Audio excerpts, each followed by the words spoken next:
Iresa ahan makta government job explainer ikonon kurumjari ngasisu mayam gitam ki yamna kanaraba government job ki information update ama pudun laksari Manipur gi job news ni ko ngasi ena pujaragli sidi general administration department gi kauriba post vacancy ahum lady secretary assistant driver amadi stenographer grade 3 ni ko moigi last date ki sponsoring to bosi 6 January do erni aduga online de apply to bugi matamsu 6 January fo adum oini ko ida koina sponsor to bosi isa gi respective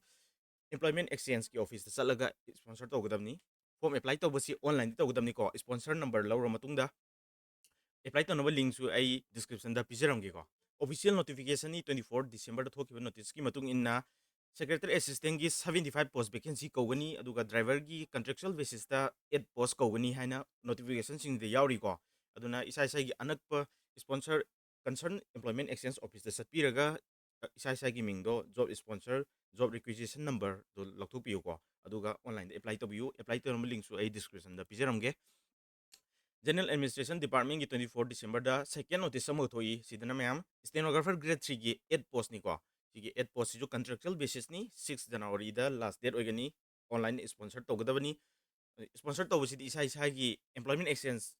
office salaga to gadabani aduga apply to bana online to gadabani ko online da sponsor online da koina form thajinabagi link su ai description da pijaramge ko sida http://gad.manipur.nic.in sigi website sida to gadabani ko sponsor gi requisition number do lobiro aduga 6 January faugi mamangda online da register tawsilo ko register taw matamda kari document change hay matamda isagi permanent residential certificate issue by DC ko permanent PRC gi certificate changi aduga age proof certificate oina isagi 10 gi certificate ne ko atai atopa certificate yade age proof ki je 10 gi tang oigadamni employment exchange card chu changani aduga isagi passport photograph changani signature ju upload togani ko aduga isagi SC ST OBC oibagi category certificate chu upload toba changani ko aduga koina education gi matangda koina form je men matamda ꯑꯩꯈꯣꯏꯒꯤ ꯂꯩꯔꯤꯕ ꯑꯩꯈꯣꯏꯒꯤ marksheet ꯑꯃꯗꯤ ꯁꯥꯔꯇꯤꯐꯤꯀꯦꯠꯁꯤꯡꯒꯤ ꯐꯥꯏꯜꯁꯤꯡꯁꯦ 250 KB ꯍꯦꯟꯅ ꯆꯥꯎꯕ ꯌꯥꯗꯦ ꯍꯥꯏꯕꯅꯤꯀꯣ all file ꯁꯨꯗ be less than 250 KB ꯁꯤꯁꯦ ꯑꯣꯟꯂꯥꯏꯟꯒꯤ ꯏꯟꯐꯣꯔꯃꯦꯁꯟ GADꯒꯤ ꯋꯦꯕꯁꯥꯏꯠꯇꯒꯤ ꯐꯪꯕ ꯅꯣꯇꯤꯐꯤꯀꯦꯁꯟꯒꯤ ꯃꯇꯨꯡ ꯏꯟꯅ ꯍꯥꯏꯕꯅꯤꯀꯣ ꯑꯗꯨꯅ ꯃꯌꯥꯝ ꯁꯤꯒꯤ ꯏꯟꯐꯣꯔꯃꯦꯁꯟꯁꯤꯡꯁꯦ ꯃꯌꯥꯝ ꯐꯅ ꯁꯤꯗꯒꯤ ꯁ꯭ꯀ꯭ꯔꯤꯟꯁꯣꯠꯁꯤꯡ ꯂꯧꯗ꯭ꯔꯒ ꯃꯌꯥꯝ ꯊꯝꯖꯤꯟꯕꯤꯍꯧꯔꯣꯀꯣ ꯑꯗꯨꯒ ꯃꯌꯥꯝꯅ ꯑꯦꯅꯤ ꯖꯣꯕꯀꯤ ꯄ꯭ꯔꯤꯄꯦꯔꯦꯁꯟ ꯇꯧꯕ ꯇꯥꯔꯒꯗꯤ ꯇꯦꯛꯁꯕꯨꯛ ꯍꯥꯏꯕ ꯑꯦꯞꯁꯦ ꯁꯤꯗ ꯇꯦꯛꯁꯕꯨꯛꯀꯤ ꯄꯥꯁ ꯄ꯭ꯔꯣꯁꯦ ꯂꯧꯁꯤꯟꯕꯤꯌꯨ ꯑꯗꯨꯒ ꯑꯦꯅꯤ sida textbook ki pass pro low matamda kari kana done ha matamda all exam gi loina test series mock test loina thabi yani previous year question paper loina app sidagi loina download tobu yagani ko magi offer piri 307 da fangani ko textbook ali pass pro se lay matamda apply ka banda sanga T2M ha ko sinabiu aduga 12% gi maximum discount fangani limited period kini ko handak sahi gi oina khwai digi hongaba lowest price ni sije textbook ali pass pro lainaba link so description da pijaramage aduga mayamna buy to matamda GPay gumba sinabigino ko GPay gumba di mayam magi platform charge na ahenba lupa ko ne na kakuni ko aduna akoina sida Amazon Pay gumba Paytm gumba Phone Pay gumba du yana kakpi ko duga sida mayam example in SSC GD gi mock thaninge haro loina mock tha phangani previous year question paper phangani chapter wise ta subject wise loin prepare to gi phangani ko previous year question paper ju loina download to bu yagani ko amuk tang legi bisina mayam sahi ma da sida lairi si mayam sahi loram dai lei ane ekta pakhat kano ko sahi he ngasi leire khalo 365 days sahi mani ko dum chatuje dona yam kanabni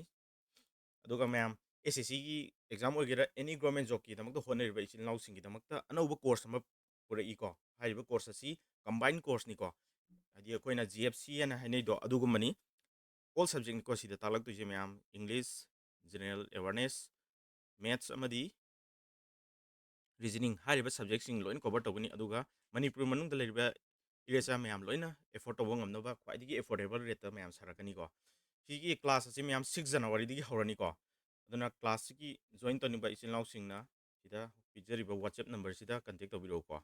WhatsApp number je screen da uhan jaram ni ko aduga class to gudaba platform jina mayam YouTube ta togani ko YouTube ta live class tharaga class e togani YouTube da channel du di mayam SSC coaching Manipuri harba YouTube channel je sida dum class togani ko do classing asi mayam akoina payment toro matungda classing si kamaina fangani ha matamda loina group simakani tonga la link tharaga link du changaga classing si yawgadamni ko aduga mayam na di